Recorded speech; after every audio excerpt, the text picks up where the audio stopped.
I would have to place the subject of today's rebuttal just a notch or two lower on the Deceptometer than that of our inaugural episode, particularly considering the WWE's recent flagrant shot job at Vince Russo's expense during their much ballyhooed and indescribably repetitive Monday Night Wars series on the WWE Network for just $9.99. There's your free plug, sunshine. Now blow it out your ass. What is that myth, you ask? Vince Russo's ideas were crap, and Vince McMahon made him good. My name is Vince Russo, and I am the Antichrist of professional wrestling.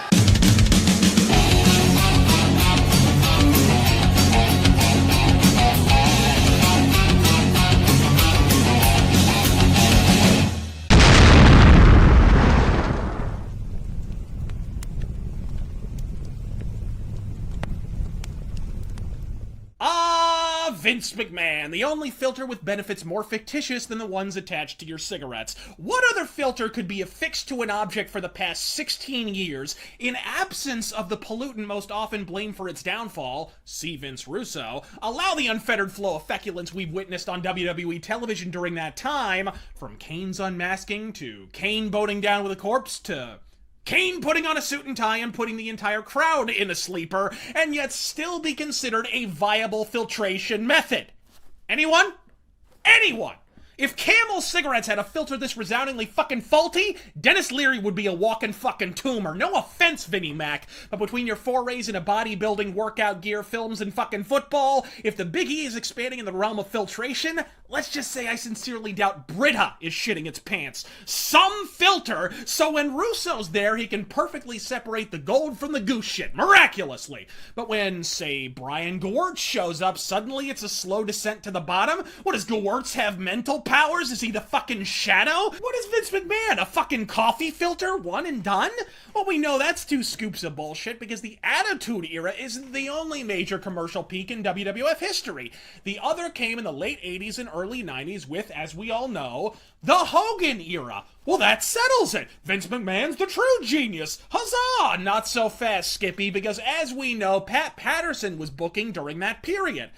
Now, unfortunately, given the fact that Patterson's about as forthcoming about his booking history as he is about his underage ring boy encounters, we'll never know to what extent McMahon filtered his 30-plus years of wrestling wisdom, but we do know that after Patterson resigned in disgrace following the mid-90s sex abuse allegations, surprise, business was once again playing limbo with Morlocks. He just happened to be at the right place at the right time with outlandish ideas that were not good. But someone took those ideas and made them good. That's really the legacy of Vince Russo. You know, he went down to WCW and did not have a lot of success. And I've read some of the stuff he's written since that, you know, there's probably reasons he didn't. But everything ran through Vince as a filter anyway. So whether you had Brian Gewirtz or whether you had Vince Russo or you had Ed Koskey, whoever it is, it all runs through Vince in the end. So it's hard to answer how much success Vince had, because when he went to WCW, he didn't have that success. It's simple enough to send this slander to the slaughterhouse purely on the strength of the fact that if Vince McMahon is, as he contends with his own words, the true creative force behind the WWE, then how has the product been so jaw-droppingly, earth-rendingly unwatchable for the past 16 years with ratings figures to match? Best of all, I don't even need to play clips of everyone from Vince Russo to Ed Ferrara to Bruce Pritchard confirming that McMahon is more a detail-oriented person than a big-picture pioneer to bolster said argument. You don't need to believe any of them. Don't trust Vince Russo? By all means, don't. But trust your own eyeballs. If Vince McMahon is the true creative genius behind the Attitude Era, well, here's a bit of a snag.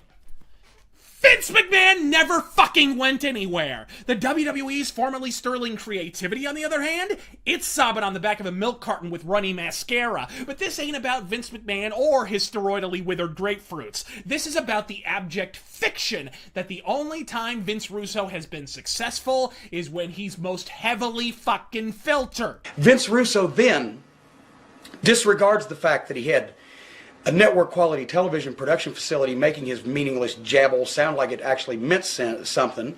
You know what they're recognizing now? They're recognizing what Vince Russo shit looks like when they didn't have Vince McMahon standing over him saying, you know what, those 24 ideas are real bullshit, but I'll take this good one. Because upon further examination of the historical record, it becomes abundantly clear that if anything, the exact opposite is the case.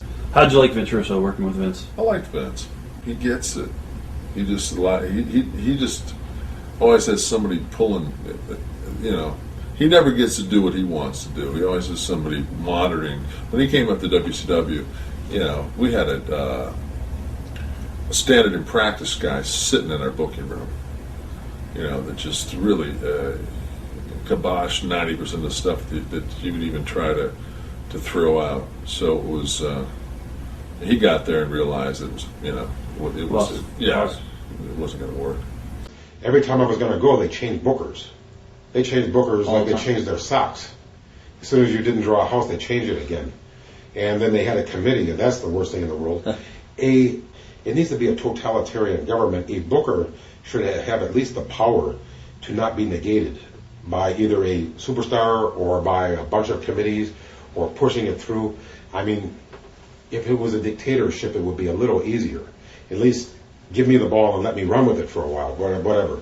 To my certain knowledge, Vince Russo, along with his sometime collaborators Ed Ferrara and Matt Conway, has enjoyed sole booking authority with minimal interference for just 2 periods in its entire creative career. WWF from 1997 to 1999, WCW for a mere 3-month period from October of 99 to January of 2000, and for all the virginal perma-smarks chanting "Fire Russo," in TNA for a blink-and-you-miss-it minute from winter of 2009 until the arrival of Bischoff and Hogan in early 2010. Literally every other occasion involved Russo either deferring to a committee, often involving figures even the jaded indie smarks respect. The booking committee, which, correct me if I'm wrong, consists of J.J. Dillon, Terry Taylor, Mike Graham, Ed Ferrara, Bill Banks, Bob Mould. You know, I mean, they added too many guys to the mix, you know.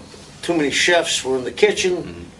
Or operating in a mere advisory capacity, tossing aberrant nuggets of gold into the meat grinder of a booking committee, only to have it pulverized into gold dust by a room full of paranoid wrestlers with wildly divergent philosophies. And during all 3 periods when Vince Russo was unfiltered, ratings improved dramatically in the case of the WWF, and wouldn't you know it, that also happens to be the only time a company has ever stuck with Russo's vision for longer than a hummingbird's heartbeat, ultimately launching the company's most sustained creative and fiduciary explosion in recent memory. Ratings in the 6s, 7s, and even 8s. A restaurant in Times Square. The XF ratings in the 6s and 7s, and for all his ratings don't matter, best for business bravado, with Raw now openly placating its niche show me more wrestling audience and routinely pulling sub-2 Raw ratings as a result, you know Vince McMahon would dip his nads in chocolate sprinkles and sit on a fire ant colony for even half those numbers today. And I think I speak for everyone when I say we'd happily do the same